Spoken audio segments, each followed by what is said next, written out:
Welcome, everyone, to the Retro Pool Guy podcast. I'm your host, the Retro Pool Guy. And as always, I'm joined with my co-host and producer, the Drunken Beard, but I just call him Nick. How you doing, Nick? I'm doing great. How about yourself? I'm doing great, man. It is Halloween, my favorite holiday. Oh yeah. I'm super stoked. We got an awesome guest. We got an awesome game. Perfect for today's holiday.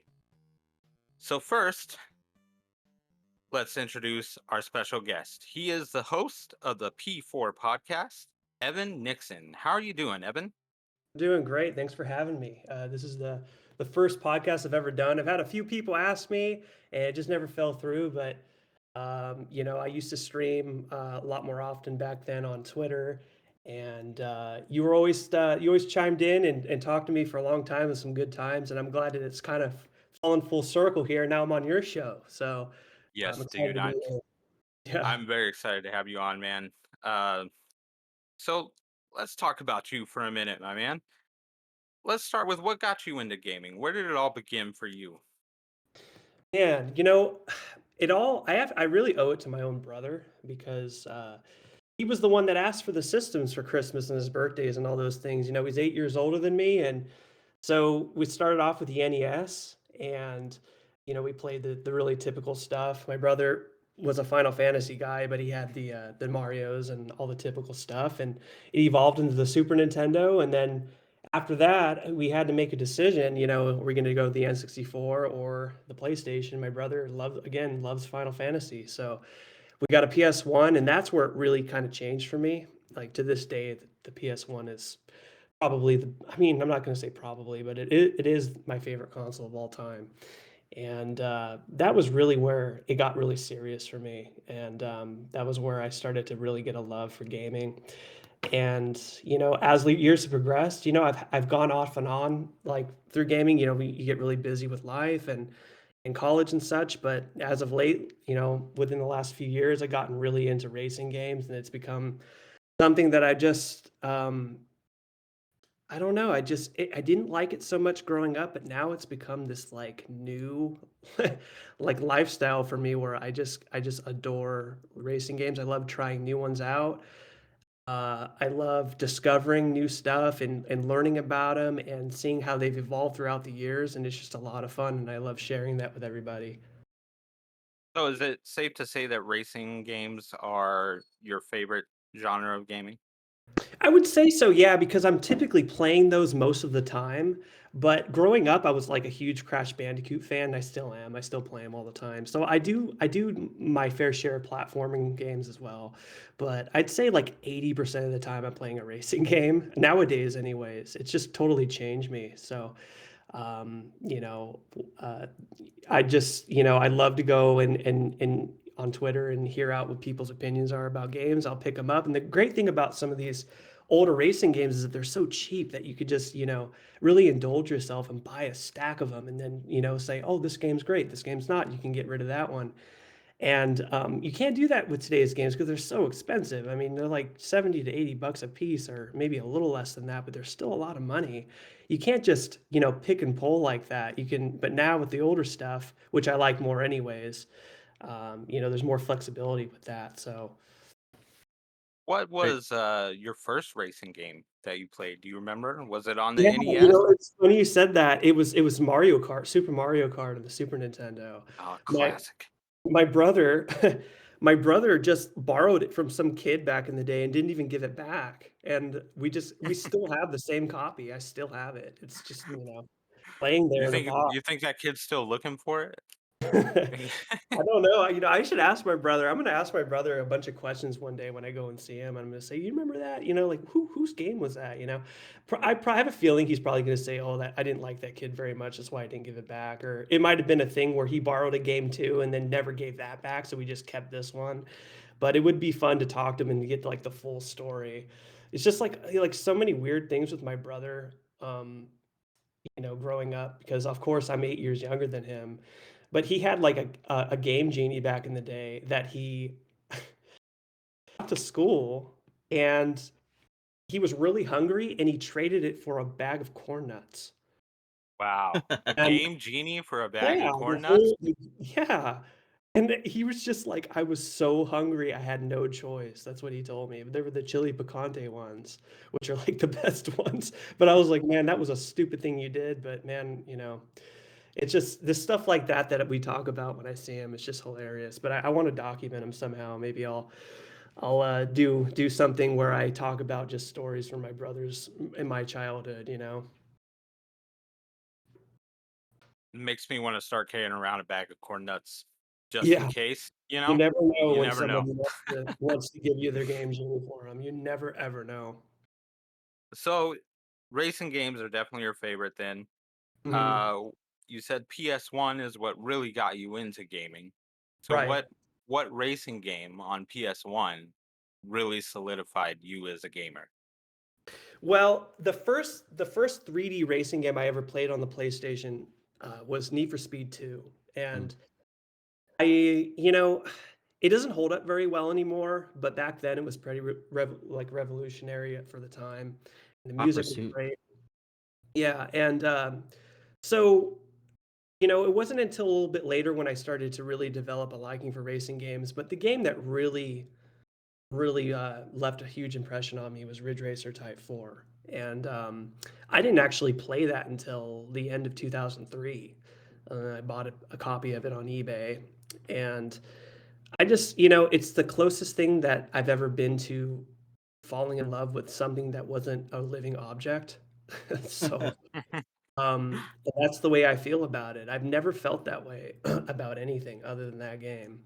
I've come close to a couple of like other games that are that I've really adored but that one really kind of opened my eyes to the genre, and that was when I started to check out all the games from that series, which would be Ridge Racer, and then you go on to Need for Speed, and then you go on to Wipeout, and Burnout, and all these other great ones that are out there. And yeah, that was it for me. It's Ridge Racer Type 4. Fantastic. I actually haven't played that one much myself until recently after watching you play it on Twitter. Then I had to Mhm. go check it out. I didn't realize it was on the PlayStation Mini. So Yeah, that it was actually is. my first experience with the game was actually just a few months ago, and it's a pretty impressive game. I can see why it got you hooked. Um, Yeah. do you have this is a tough question. Do you have a Mhm. top 3 racing games? Like how would you list your top 3? Wow. You Any know what? system, any genre or any era? Mhm. Yeah, well, let's see. Well, Ridge Racer Type 4 is definitely up there. Man, that's a really great question. I feel like I've asked myself this question too. Let me think here. You know what? I love the 1994 Road Rash that came out. Well, it's Mm. actually it's hard to explain because it's not the first Road Rash, but it's the 32-bit Road Rash that came out on the PlayStation and the 3DO and the Sega Saturn. That one is fantastic. I love that game. So the first Road Rash, and let's see, what would I put as a third spot? You can put Mario Kart in there. That is a fantastic racing I game. I don't I care do what like anybody Mario else Kart. says. Mario I Kart do, is a great racing game. I do Are you, like Mario Kart, but she's are you a fan of any of the Burnout series?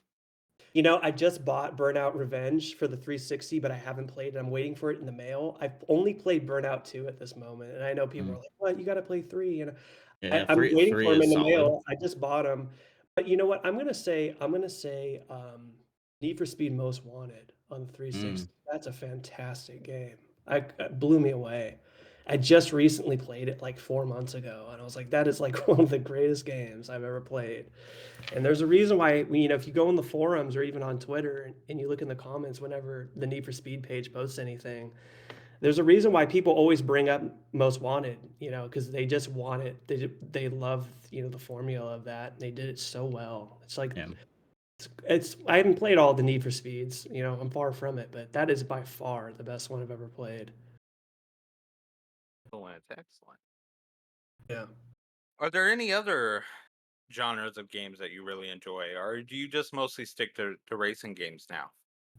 Well, I like platforming. Like I said, I'm a pretty big Crash Bandicoot fan. Unfortunately, I haven't played the new one because I don't have any modern consoles. Like the newest console I have is literally the PS3. But I have, like, pretty much all the Crash Bandicoots, and I think I've probably beaten most of them too as well, but, yeah, I've always loved Crash Bandicoot. The Marios are great as well. I mean, who doesn't like Mario? I do my fair share of puzzle games too. I love Super Puzzle Fighter 2 Turbo on the PlayStation. Oh, I hell play yeah. that all the time. It's a great game, and that's available on other stuff too, but for the longest, it wasn't. Um, I do like Tetris. I'm not great at Hmm. it, but I like Tetris. Sega Swirl is another really fun puzzle game that I enjoy. So I do dabble into puzzle games as well. So that's pretty much mostly I'd say like racing, platforming, and puzzle games here and there. I'd say for the most part. Awesome. Awesome. Not so good myself at the puzzle games. Kind of bad at those. But the racing Yeah, and the platforms, I could totally get behind you, man. yeah. Well, they all take practice. I can't say that I'm particularly really good at any of these games as well. I always love to throw that disclaimer out when I do it to like a stream. Like I suck at this game, by the way. Don't judge me too hard. That always keeps you humble. So there's not a whole lot of room to kind of make fun of you.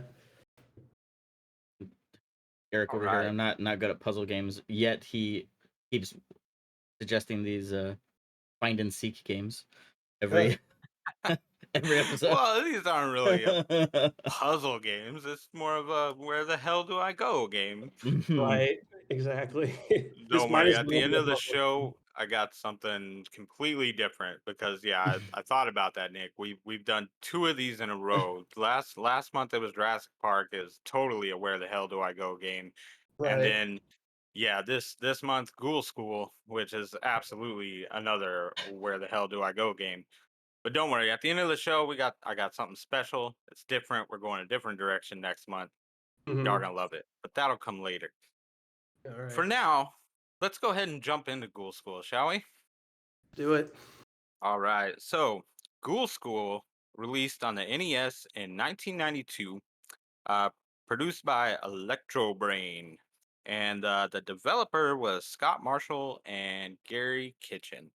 Not so much Gary Kitchen, but mostly Scott Marshall. And I'll get into that in just a minute. This is a platformer game.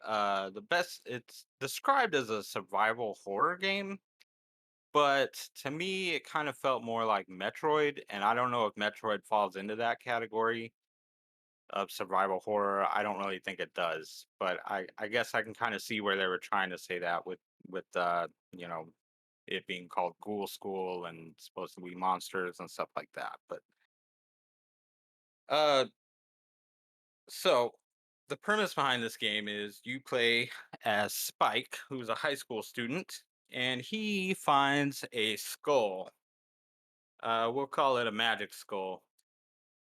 Okay, so you play as Spike O'Hara, a senior from Cool School High.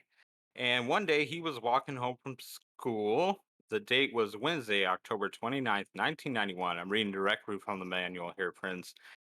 And as he was accustomed to, Spike cut across the local cemetery, which provided a shortcut home. And as he entered, a gleam caught his eye. Spike walked over for a closer look, and when he found the source, was astonished that sat at the base of a grave a skull.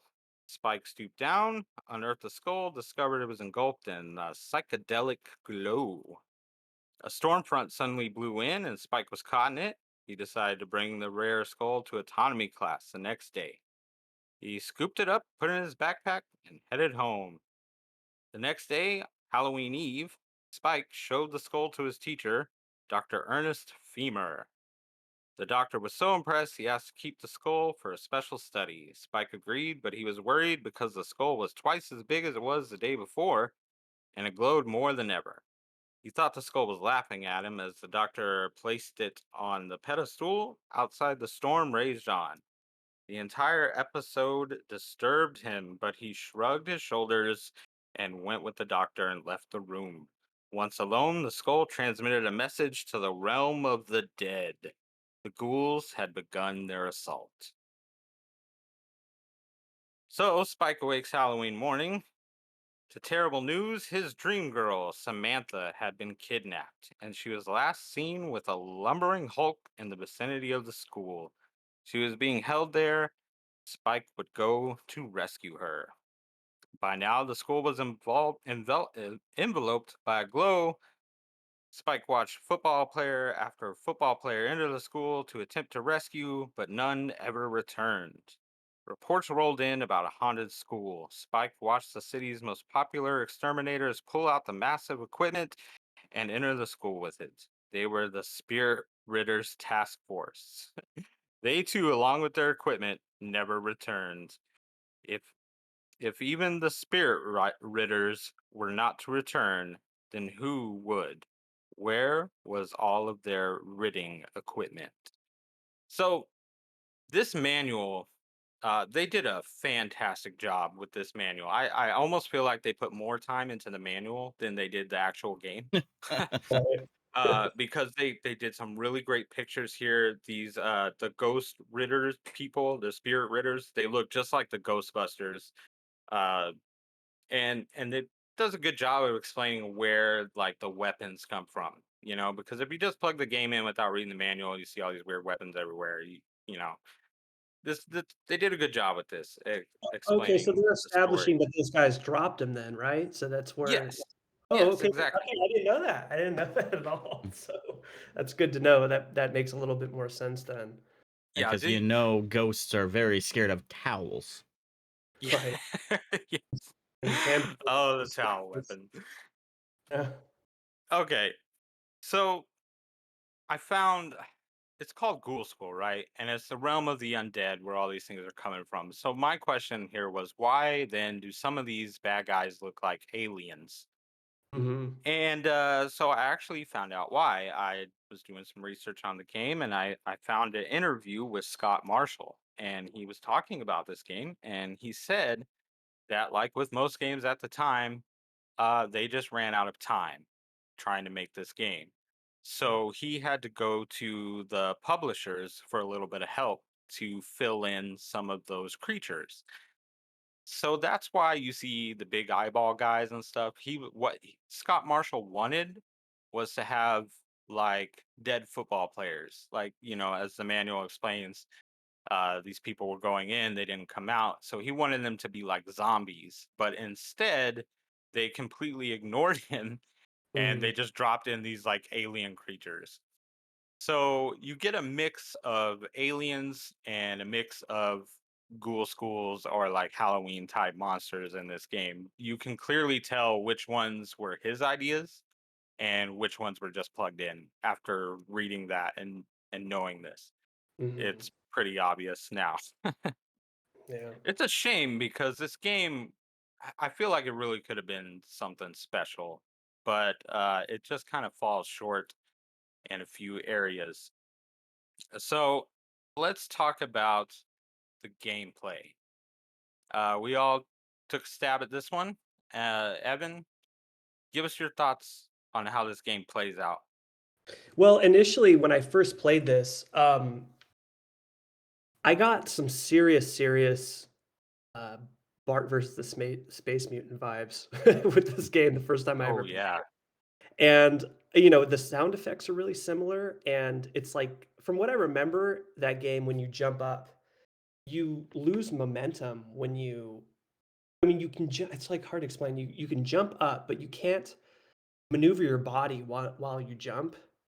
You can change direction, but you just lose it, like, you lose speed, and you can't it's not like Mario when you run and you can kind of skid around and everything like that. So it's a particularly difficult game to, like, platform, but, the gameplay itself, right from the get-go, you're put into this you don't know what to do, and you're given this you're given a bat, but he doesn't swing the bat in full motion, he only uses one hand. And so at first, I thought it was just like a metal pipe, but it does say bat at the top right-hand corner. And, you're going around and you're hitting these guys, and it takes, like, a lot of hits. And, you find yourself in a headspace where you're just gonna explore and figure out, try to understand what's going on here. And the thing that I thought was really cool was that you can hide inside of the lockers. I thought that was really little like creative. I remember a game where you can do something like that. And, unfortunately, when you hide in there, of course, the enemies can't hurt you, but they know you're in the locker. So they just stand there in front of it anyways, and they hurt you when Yep. you come out.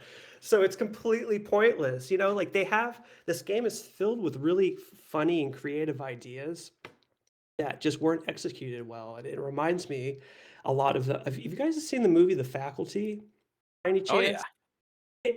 This game could have been more like that movie, they could have been, the enemies needed to be, more diverse as well, like you said before. But it would have been so cool to to go out into the football field, to visit different rooms and to have a different color palette and or a more, a different color palette through different rooms and to explore different parts. But it looks like they just, like you said, they ran out of room and or ran out of at a time, and I don't know how much time they had, did they have 5 months, 8 months, but it's Yeah. really unfortunate, man, because the concept is really fun. I love the idea of being in high school when it's not, the particular time to be at school, like at nighttime. It's particularly scary, and I actually have, like, kind of a funny story. I actually spent the night at my high school one time, and, the reason I did that was because when I played football, we had a traditional day that they did this every year with the varsity team where we had a party at the in the basketball court or the basketball gym. And what they would do is they would order 50 pizzas and everybody got their own pizza. And we would just basically mess around the whole all night. And then the idea was the next morning we would have a walkthrough practice where we basically just talk about the plays and there's no pads or anything. And then we would go home because it was a Saturday, but it was just like a traditional thing we did. But this particular time was the last year that they did it because it got, like, really rowdy and the players, some of the guys just didn't get along with each other. And putting them all in a room, at night is, like, a terrible thing to do, just because, they're not gonna All those behave. egos. Yeah, it was a terrible idea, but, it was fun at the time. But a lot of the kids, kinda escaped the gym and started walking around campus and smoking weed and stuff, and it just turned really nasty really quick, and I've never heard a human being that wasn't their own parents yell at somebody that hard. Our coach was pissed, and, he was just like, "We're never doing this again. This is the last year we're doing it." So at 2 in the morning, he tells everybody to go home, which is weird because, like, we don't live in the nicest area. I mean, I'm not gonna say it's ghetto, but it's not that I mean, it's not good enough to just send people home, We didn't drive yet, we didn't have cars and stuff, so, but, people ended up leaving, and I'm about to leave the gym, and the coach says he says, like, "You don't have to leave. I know you had nothing to do with this." So the coach knew that I was, like, not in I wasn't doing any of that stuff. So he actually let me stay the night at the school. So I was like me and, like, 4 other kids were allowed to stay.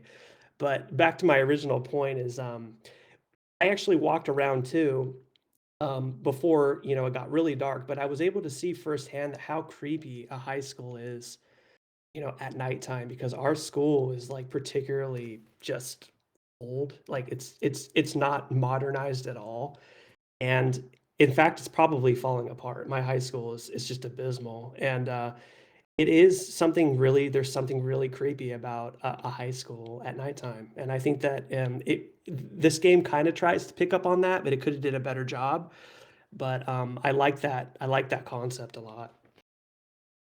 Didn't see any ghouls or giant Well, I'll one-eyed tell you, monsters you know when you what? were I walking think the around. coaches were definitely ghouls, so they're absolutely there's no doubt about it. Like, my coaches were, definitely some kinda supernatural. I believe it. We all feel that way, right? When we were kids with our Right, even teachers. the teachers too, yeah. All right, Nick, how did you feel about the gameplay, man? Let us have it. Uh, well, I do want to make one comment of going back to how the game kind of reminded you of Simpsons Bart versus Space Mutants. Mhm. Actually, Gary Kitchen worked on both of them as a designer, so that and programmer. So that's probably where a lot of that feeling comes from. Uh, Yeah. so that's actually pretty interesting. But Makes yeah, me wonder if he's the reason for all the cryptic stuff in those games. I, You know, if those were his ideas. But it I could be. I digress. mean, there, yeah. Continue, Nick. But anyways, I was just connecting some dots there on those. But yeah, overall, the again, it's just one of those where you just feel lost all the time. The monsters take way too many hits. You just feel Yeah. like you're just being whittled away slowly. Um, and oh man, I cannot stand those stairs and being knocked down to another level every freaking time. So annoying. Uh, Absolutely right. oh my, and like it just the game is so big too, like impressively so, but also it's so plain at the same time. Right. So you don't really quite know where you're going. And of course you get your wet noodle at the beginning that's really hard to kill anything with. Uh, the sneakers were a nice thing to get, at least when you get it, so you can hide and not be murdered. But they still follow you. So what's the point? Right. The AI is like very poorly. I don't even want to say AI. Basically, it's like monster go to you no Like a matter magnet. what. It was Yeah, like a and they're just like magnet, right? stuck on you. Like there's no programming if they lose some sort of line of sight or anything. They literally just always go to Yep. you. It only gets worse as you progress through the game. Yeah. I'll tell you more about that. Yeah. So like I think I got okay far in I got the spring shoes and uh towel, and I didn't beat it obviously because it's so convoluted, but I did before uh starting this all up, watch what's his name, a speedrunner, Mr. Cowboy, Oh Arcanus, yeah, I right? watched that too. He Yeah, beat the game in like 5 minutes or something. yeah, 5 minutes or something. Like, man, 5 minutes. it yeah, he 5 minutes and like 18 seconds or 17 seconds This is game it. took me weeks to beat. Yeah, no, Yeah. you watch it and be very sad on how fast you can actually beat the game. But yeah, so like I watched that, I'm like, oh man, I should have just did what he did so I wouldn't have to suffer. But yeah, because again, if no one really knows, we try to go in blind on these things, other than just like the instruction manual or maybe a magazine walkthrough or something. But we don't use FAQs or anything Mhm. generally. So it's just as frustrating as it was in '92. And I just I put in as much time as I would have on any rental, and it went back to the store. That's for sure. Very So fair. that's So for me, with the gameplay on this one, I was actually able to beat this game with no mm, guides, no help, just looking at the manual, and I was able to figure this one out. Now, to go we back all to know what you you like hurting yourself, so I love it's it. I love fine. torture. It's great. So going back to what you guys said about how everything kind of looks the same, uh, yes, that is so true in the beginning of the game. But as you progress, you do go into some different rooms. Like you go into the cafeteria. You can actually make your way into the principal's office, and each one of those rooms has a different boss in it. Mm, So in the principal's office, you fight a Grim Reaper. In the cafeteria, you fight one of those pink eyeball guys, but he's wearing a chef hat. Right, and So there's a little yeah, guy too with the hat on too. I thought that yeah. was There's a cool. little guy with a hat too, and that's actually where you get the sandwich weapon, which was my favorite weapon of the game. You're Yeah, just tossing sloppy joes, like, and it reminded me of the Adam Sandler movie, you know. right. uh, and then, but once you get kind of figure that out, you get the spinal zap weapon, which can open up the elevator for you, which makes it a bit easier to get around. But this game is just so cryptic. Like when you're in the elevator, it shows 4 floors. Okay, so you think you can only go to the 4th floor, but if you hold up, that it kind of vibrates the screen a little bit, and if you keep holding it, it busts through to the roof. And the roof is actually what I call the beginning of the end of the game. So you have to go through the whole school and then get to the roof, and then you drop down from there into like the basement, which I know that sounds weird going from the roof to the basement, but that's how you get there. And then you find your way to the final boss after that. But it's so difficult because like you said, everything looks the same. So when you get to the basement part, again, everything looks it's different, but it still all looks the same. So you spend a lot of time kind of wandering around trying to figure out where to go. And there's another part right before you get the last weapon, the gamma gun. Uh, Right. there's this area, and it's just like it's basically like how can I describe it? It's you're in the ducts of Oh, the it's building. the air ducts, right? The Yeah, air you're in ducts. the air ducts. So Right. it's like split in half. You see like a top part and you're on the bottom part, and then there's just random doors, and you have to go through the doors to get to the different part. But they totally just like there's doors that just kill you. Like you go through a door and it just drops you in a pit. So What? hopefully that wasn't yeah.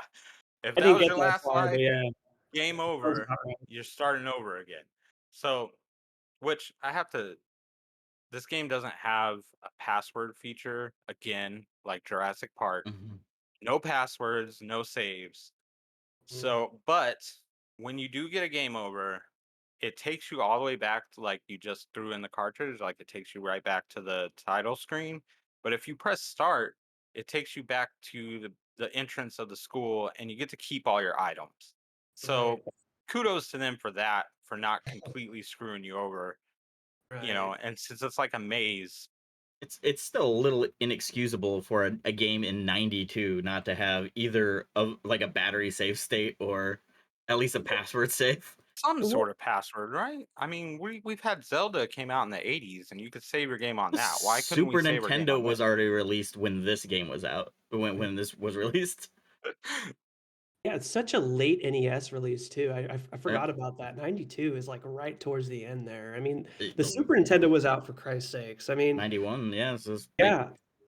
And This is so a good time to segue into the graphics. Now that you guys are bringing up 1992 and when this game came out, right. because yeah, it came out in '92, right? But mhm. don't the graphics feel like it came out in '86, It Yeah. Yeah. in some right? parts, some parts like there are really good textures, but I think that since they had to use so since there's like it's a really long school, you know, like there's different floors and it's really big. I think they just reused a lot of textures and their space assets went to that. Mhm. And then they like had, you know, some high fidelity um like sprite work, but you know, other than that, it was very plain over and over again. Like I really wish they spend a little bit more time, but I most likely I think the limitation on that was just because of the size of it, and then they budgeted their chips, so they didn't have like the storage, say like for Super Mario Brothers 3. You know, they had a lot of storage. So I think it was a budget kind of release for '92. Definitely. Evan, what are your thoughts on the graphics with this game? They're just this is a very good example of a game's graphics that are just okay. You know, Hmm. Right. I wish I could say better about it, but it's so limited to just a bunch of tiles, in the walls. And there's the classrooms, and those have some little fun things going on too. They got some portraits hanging on the walls, and it gets kind of funny because eventually the portraits will change to like some of the monsters. Then they're just like staring at you. Um, but there's just I just they must have really been like had not a whole lot of time on this because I'm not really impressed by at all with the visuals here. I wish it was better. I wanted to talk about something on the gameplay too. I don't know if this falls in line with what happened with you guys, but beginning of the game, if you go to the left, there's a Medusa head, and it's just like floating around on like a pile of something. I don't know what those like are. And so what I was doing, I was convinced that there was a weapon that could dismantle that Medusa because it's a one-hit kill. You get touched, and I think you just die instantly, or Pretty very or much, yeah. yeah. And so I'm thinking to myself, like, I got to find the weapon to kill that, and I don't think there's anything in the game that kills it. So I wasted so much time just trying to get past that part because I was convinced that was like the next area. You know what I mean? Like Yep. you got to find the weapon somewhere. And I'm like throwing sandwiches at this thing's head and nothing's happening. I'm like, oh my God, like what is it that I need to do? And I don't think that's there for any other reason other than to mess with you. And that sucks, because why? Why did they need to even do that? They should have just opened up that area to something more creative. And it's like it's almost like they were like, "Well, we don't want them to go left because there's nothing, we don't have time. So let's just put a mindless like stupid thing here just to mess with them." It's just it sucks, but that's what happened with me anyways when I played. Yeah, and you're right because once I got all the weapons, I tried that because I died a lot in this Hmm. game, and when you die, they put you right back at the beginning. So I'm Yeah. like, hey, I got all the weapons. Certainly, I can kill this thing now. No, nope, nope, nope. You And you got mean game you guys over. Sorry, yeah. bud. Walk all the way back around. Hope you remember how to get there. Did any of you Yeah. guys try to leave the school from the front door? Try to just leave? No, I didn't. I I should have did. tried Yeah. that. I was like, maybe I can go in the front of the school and like explore like the front area. This is what I'm talking about. Like, I was like convinced that you could like do so much more. Like, you can go through the front door because you obviously got in, right? With the doors just locked all of a sudden, but uh, it would have been so cool to explore more. Like, what if you could have went out in front of the school or like to the football field or the tennis courts or something? Like, and maybe they had that in mind. But how cool would it have been to go to the football field and just saw a bunch of like zombie football players just running around, kind of like in Zombies Ate by Neighbors. If you remember that one level Yeah. where, yeah, all Oh the yeah. football players ran around. That could have been so cool, but they just didn't do it. They didn't. I guess they didn't, like you said, they didn't have time. But that's the frustrating thing about this game. Like everywhere I turn, I'm thinking about like what they could have did, like, and they just skipped out on everything basically. Anything interesting. Yeah, a lot of potential with this game and a lot of missed opportunities, Yeah. unfortunately. And one thing to go into there's the classrooms you walk into, and for the most part, they're all pretty similar, which is fair because a lot of like classrooms are kind of the same looking, especially back then.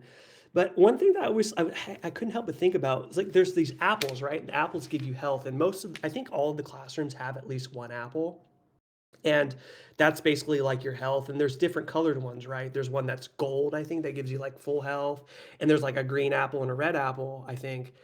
And I was thinking to myself, like, what is up with that? Like the whole Apple and the whole thing with Apple and teachers, Like, do you guys know, is that like so old school, like that we just don't get it? Like, what's the deal with apples and in classrooms and teachers that? Always something about bringing teachers apples. Yeah. I don't know where that came from. Maybe. It's so weird to me. It's like, could you imagine now bringing a teacher an apple? They'd be like, okay, thanks. It's just weird. I don't know. I want to know, like, is that supposed to be like a thing you do to the teacher after a bad day where they were mad at you and it's supposed to like make them not hate you as as much or something? It's just I so know it's random. Halloween, but it reminds me of that movie, A Christmas Story, when all the Uh, kids are coming into the classroom and they're just oh, setting right, apples after apple on her desk. right. That's whatever. That's so like I don't know. It just sounds. It's just such a random thing to me. But whatever. That definitely isn't a thing anymore. I mean, if you put that in a game now, I think people would feel the same way. They're like, "What's the deal with apples? Like, why do they have a correlation with teachers and stuff?" But yeah, All right, Seinfeld. Um, any more comments on the graphics, Nick? I mean, again, it's pretty basic. So, I mean, overall, again, they did a good job on some of it, and then most of it is just it's a game. Yeah. Yeah, for it being released in 1992, I really think we should have got a little something better. Like I said earlier, it feels like it was a game that was released in 1986 when everybody was just first discovering what NES could do. Mhm. Because if you look at the games at the same time, I mean, they just kind of blow it away when it comes to graphics. Well, you got to remember the NES came out in '83, so like, Yeah, Well, like there's that's Metroid was, you know, way more. I would say I won't say more graphically advanced, but at least it had more features, including battery saves and uh, a lot more. They did a much better job at distinguishing areas and stuff. If we want to keep in that same vein of Metroid, and then look at Castlevania, Castlevania 2, for instance, way better graphics wise, and probably about as big of a game. Yeah, there's a couple things too that I thought were a little bit odd. Was there's some enemies like there's the game suffers from repeating the same enemies over and over again. Like Mm. there's bats a lot, and there's those pink eyeball guys, which are cool looking, but there's too many of them.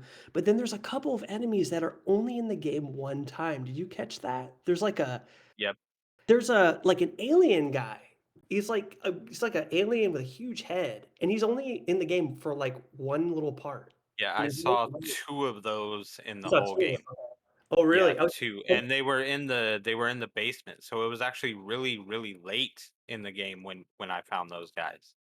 yeah, yeah, it's like real way towards the like the end of the game. And there's also like a funny thing that I noticed. Did you catch the rotting corpse that was underneath that bench? Yeah, don't touch it. Yeah, It's I wish you instant could have death. told me that before. Instant death. It's like so weird. Like, I mean, not that like a body would like a corpse would like help you in any way, but I didn't expect it to just kill me like that, you know? But that's kind of like kind of a dark thing to just see out of nowhere, you know? The game is kind of lighthearted and such, but all of a sudden there's like a literally dead body. I mean, who was that? You know, do you think that was one of the guys? What was the name of those Ghostbuster guys you were talking about Yeah, earlier? what were they called? The Spirit Ripper guys. Yeah. Do you think that was one of them, or I don't know? That would explain something. I mean, it was just kind of odd just to see a corpse there and Yeah. just So out of instant death. place. It's like, Yeah. holy god. Yeah. So I'm thinking to myself, like, it probably. I mean, if they really wanted to to be consistent, they could have added like three more of those. And wait, was there four? Was there still four of those Ghostbusters guys? Was there? Did it say how many there were that were Well, on the missing? manual, they drew some really nice pictures of those guys, and there's actually just three. Okay. And yeah, they literally look like the Ghostbusters. Like, Yeah. y'all get a chance, go ahead and look up that manual. I did post some pictures of it on Twitter, so if anybody wants to go look, you can check that out there too. Yeah. It would have been a little bit it would have made a little bit more sense if those guys were basically dead, and then right next to to their corpse or whatever would be the weapon that they had, you know, that's where you would pick it up. But in the game, they just put it in these like kind of random places, right? So it doesn't really follow the story that well. Like it would have been fun to explore, like maybe you save those guys, you know, maybe those guys are injured or something and you somehow save them. Uh, Again, another thing that they avoided, unfortunately, but that would have been fun. Yeah, there's just so many missed opportunities with this Yeah. game. This game really, if they just had a little more time, and if maybe if he didn't have to reach out to the producers to plug in those pink eyeball guys, and he could have went with his original ideas, like he said in the interview, of having like dead football player monsters and stuff like that. It Mhm. would have made a lot more sense because there's too much alien stuff in the Yeah. game. Like, I don't know why they chose to plug that in instead of giving him, you know, ghouls, zombies, you Right. know. But I think it's probably just lack of it was probably some sort of passion project, and maybe it was only one or two people. I think it's three people worked on this entire thing. So um Wow. That it explains a lot. Yeah, I think it's just a manpower Yeah, challenge. that's just a pure thing where, like, people I mean, 3 people could barely just the coding itself is it takes, like, 10 people to do that. I Yep. mean, Eh, if you got a And guy doing the artwork, I mean, this totally looks like a game that was made by a very, like, limited amount of people. That's exactly what I was thinking too, because mm, it's just if you had a full team, like, let's be real, like, if, Konami made a game with this concept, it would be so much better than this. It would be way more refined, it would be more creative, more colorful, the music would be better. Um, it's just, they did I mean, I guess they did good if there was really 3 people that worked on this or, close to that. But yeah, well, ugh.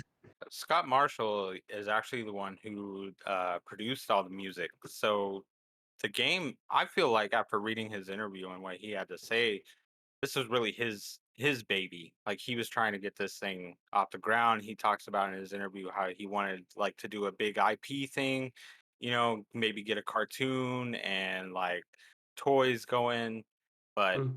it the game didn't really sell all that great. So it all that didn't fell review that through. great either. So Yeah, yeah. So yeah, so Scott Marshall did a lot here with it, and like I said, he did the music. So how do you guys feel about that music? Pretty pretty banging, huh? mm, I It's about as average as, I said about the graphics, it's just okay. Yeah, the music is not all that great. They as I s- do.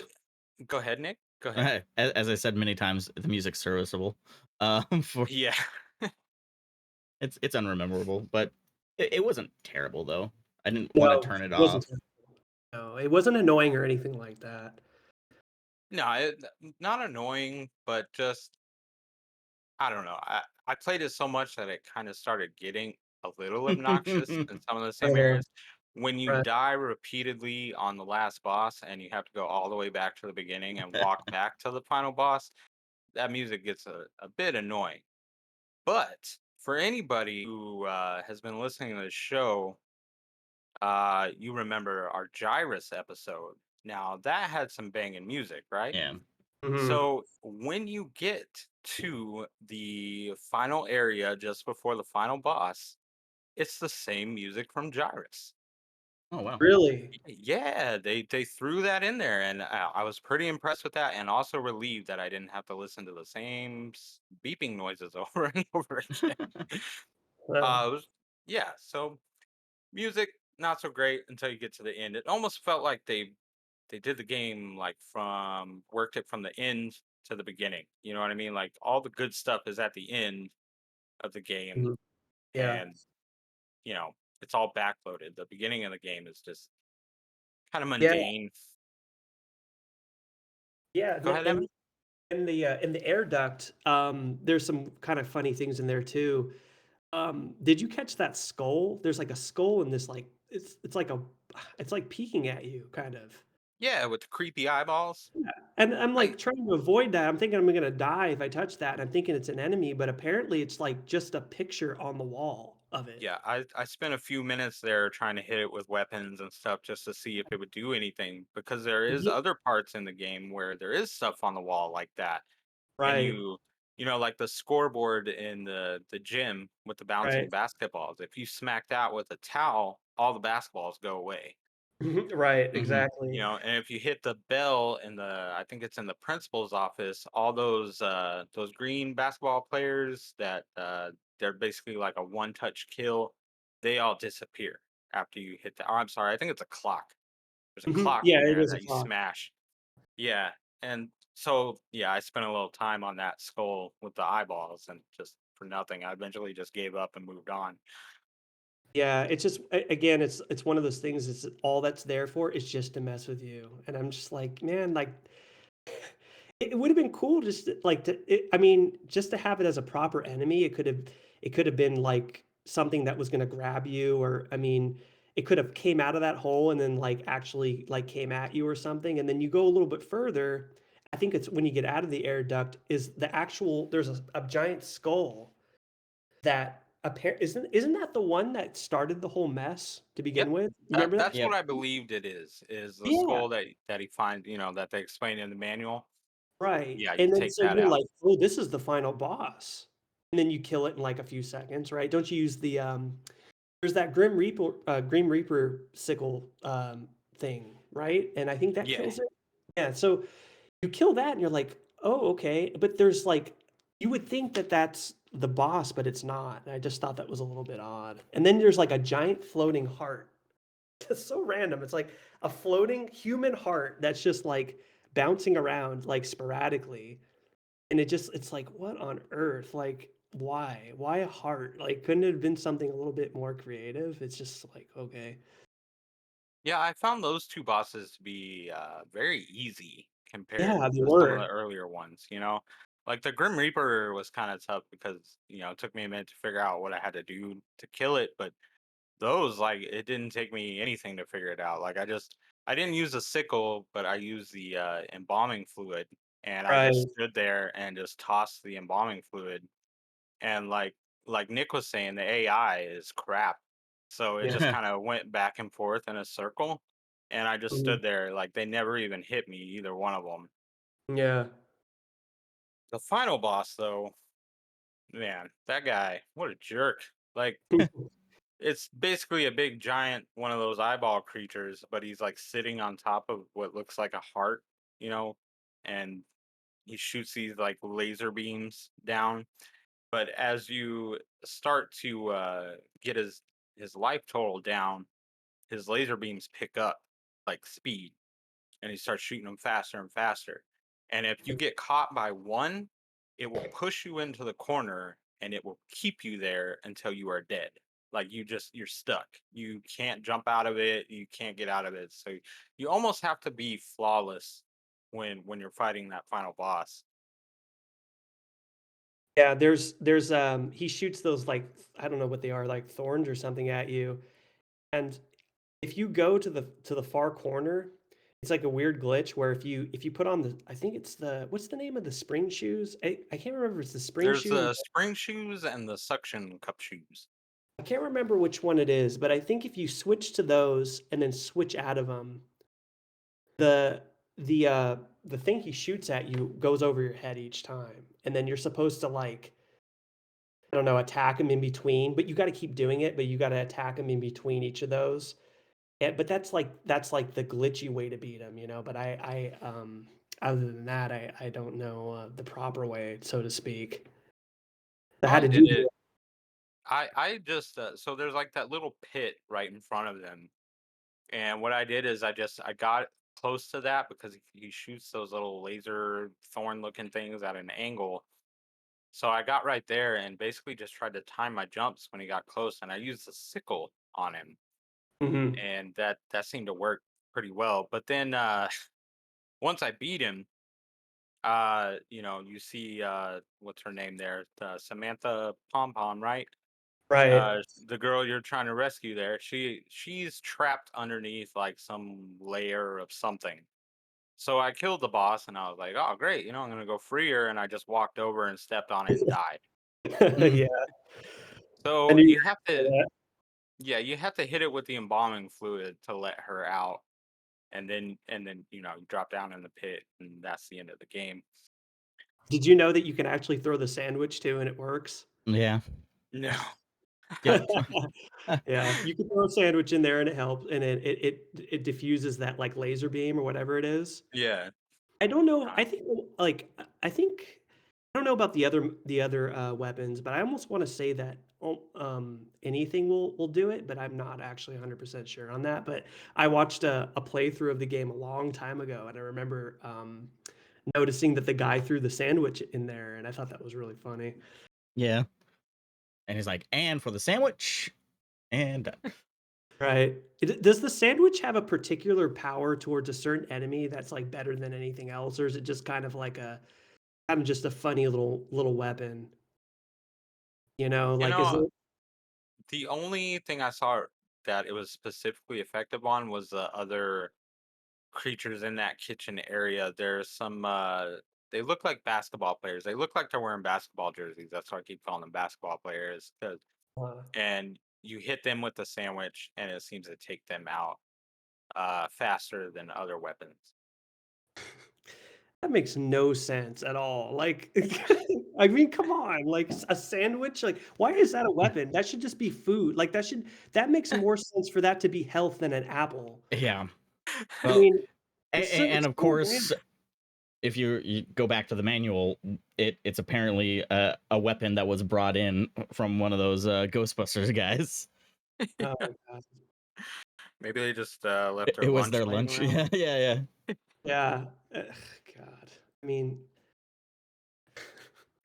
Yeah, this game, uh, so many just missed opportunities. This really could have been something good, but yeah. just fell short. Yeah. Well, does anyone have any final thoughts that they would like to give on Ghoul School? Um, Don't like play it. we've said it like 8 times, but this is a game with a missed opportunity. It has a really fun concept. Um, I I remember the first time I found out about this game, I was in, I wanna say it was in 8th grade, and believe it or not, I played this on the Dreamcast, and that might sound weird to a lot of people, but back in Doesn't sound 2001. weird to me and Nick, actually. Yeah. Yeah, well, in Dreamcast boys. 2002, yeah, my brother actually, found, there was for the longest time, there was an emulator for the Dreamcast called the Nestor DC, Yep. and Mm-hmm. yeah, and so for a long time, it wasn't really perfected yet, so the games didn't really some of them didn't run very good, but eventually, they made a really good version of it, and we played oh man, I played NES on the Dreamcast probably more than the normal games, I'm not even kidding, and we did that for like an entire winter one time, and that's where I found out about this game because what you do is you go down the list and you're like, "Oh, I haven't heard of that game. I want to try that." And that was what was so fun about it was discovering these games. And I was always convinced as a kid, even though I couldn't get very far in the game, that there was so much more to it that was probably so much better. And that's the most disappointing thing about this whole episode is that we can't talk about it because it doesn't exist, and that sucks. But it would be fun. This is ridiculous, but if somebody were to, really wanted to like make an NES game better, it would be so cool to see somebody else's input and like actually, you know, add more stuff to the game and make the controls better and everything. Because the concept's there. It just is executed very poorly. Nick, you got some final thoughts on Ghoul School other than don't play it? I mean, yeah, I it's just one of those games that feel like it was stretched out and rushed and was made by we said 3 people. It just wasn't all there. It's not my type of game. Also, I really am not one of those. I'm not an open world kind of gamer. I really like shooting things or doing like a story in a linear way. So these ones really frustrate me because I just feel like I'm doing nothing for a long period of time. So and and like making zero progress other than dying a lot. Yeah, there's better games. There's better types of these games. Go play Metroid or go play Castlevania. And you know, hopefully, I mean, if someone picks up the IP in the future, maybe they can make a better version of it as an indie game. Would love to see that actually, like a just a redone version, make it better. Fill in all those holes, make this game actually really good because it had potential. It really does, but Yeah. just not what we're looking for in a game for most people. So for me, I actually had this game as a kid without the manual. See, my dad, he was a truck driver, so every now and then when he came home off the road, he would just bring me, a random NES game that he picked up at, a pawn shop or whatever. They were always used games. So maybe he sold at a rental store. I don't know where he got them from, but whenever he came home, he usually had an NES game for me. and he brought Mm. home this one for me. And as a kid, I played it and played it and played it, but I could just never get Hmm. anywhere. But I was determined to finish it this time around, and I did. But I'll probably never do it again. Uh, But at what cost? yeah, it was time consuming. It was frustrating at times. I will admit, I threw my controller. It's one of those games. They don't make you toss your controller, man. So have a little patience or something, because frustrating. But just one of those games, man. Missed opportunities. Could have been something really special, but unfortunately fell short. So I can't. I don't really recommend it, but I'm glad that I finally beat it, and I'll never have to look at it again. So Yeah, well, I'll say this though, I did love the cover art. That was pretty cool. yeah, Yeah. they, like I said, that manual and the cover art, it's really Mhm. good. Like, I'm more Yeah, impressed with the manual than I I am am the too. game itself.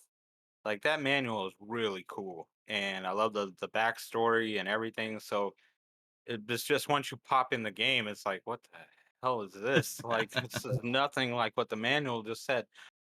And you know what else about the manual is they did a good job of giving you enough information to progress without like spoiling it, or kind of just like being straight up like, no, just do this.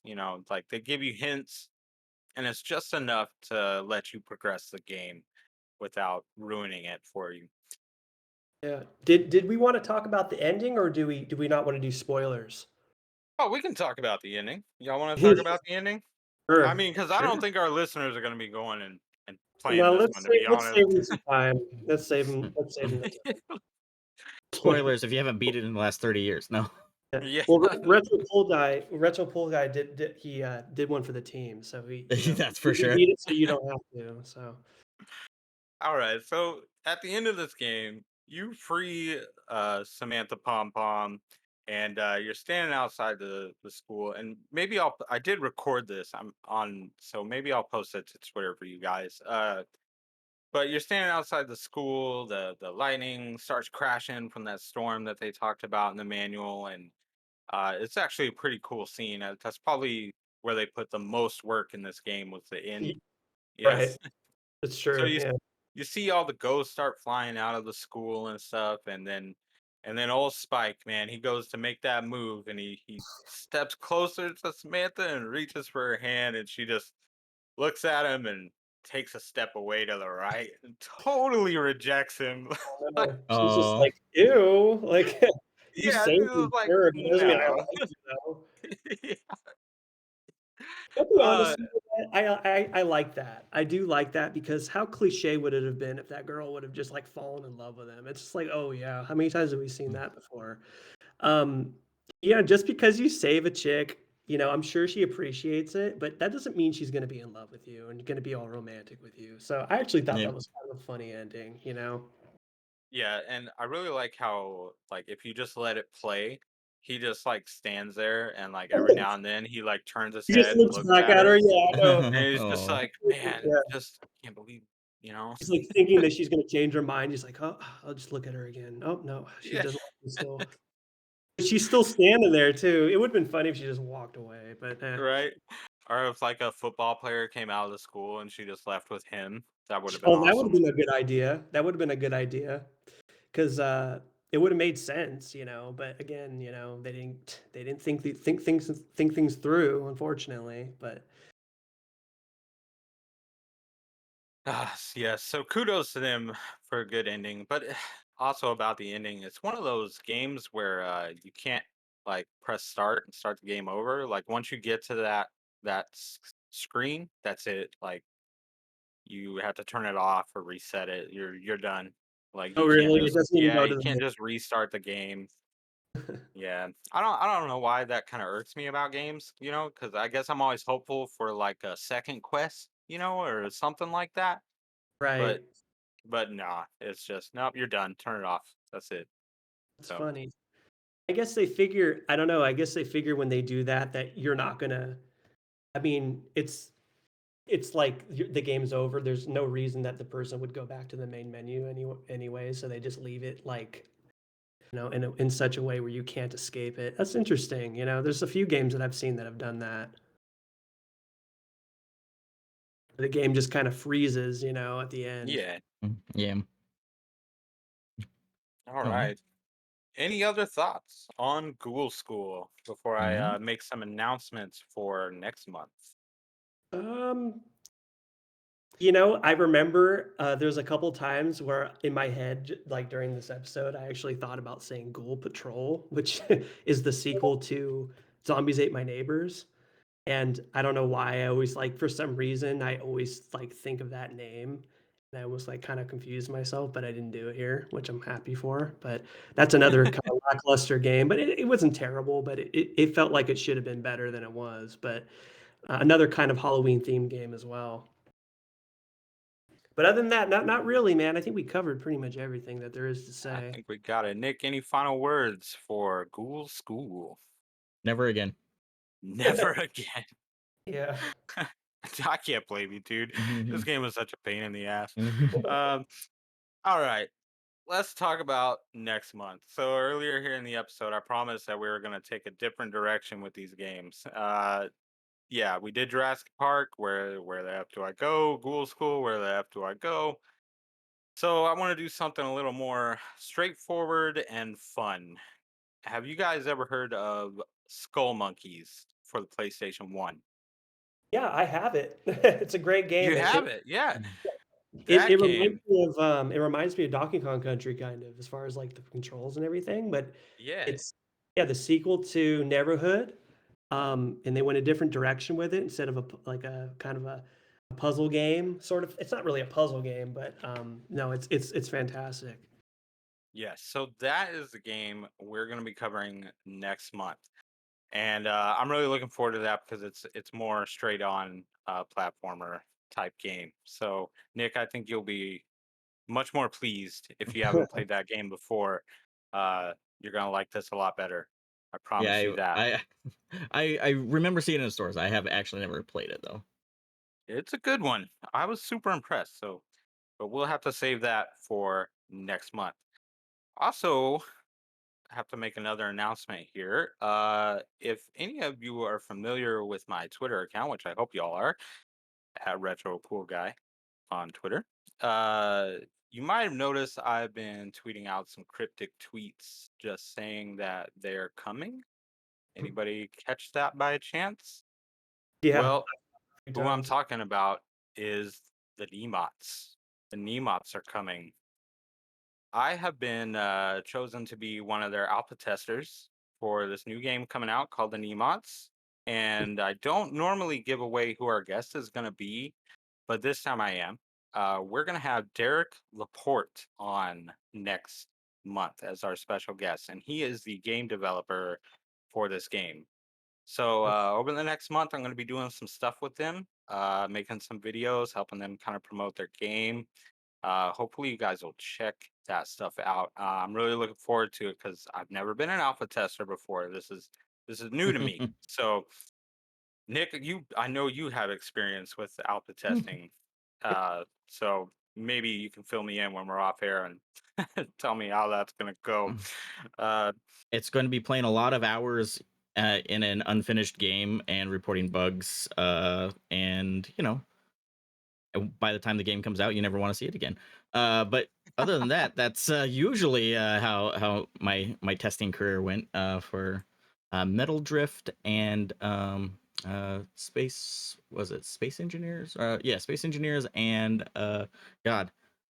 didn't you have eh, something to do with Minecraft? no. I Did mean, I you do played something with Minecraft that? in the No, I alphas, thought I but remembered something back no, then. no, That no. It was was so long ago. Well, Space Engineers is basically a mining game as well, but in space, and you could build a lot of things. But yeah, I worked with Keen Software House and Black Jacket Studios. Nice. Well, so Evan, why don't you go ahead and tell everyone where they can catch you out in the world on Twitter? Yeah, on Twitter, I'm Evan Nixon Type 4, where I post just a lot of like video game tidbits and ranging between, what I'm eating for that evening or, just some of my streams. And on Instagram, I'm Brave or Grave. And on there, I just post all of my graphic artwork.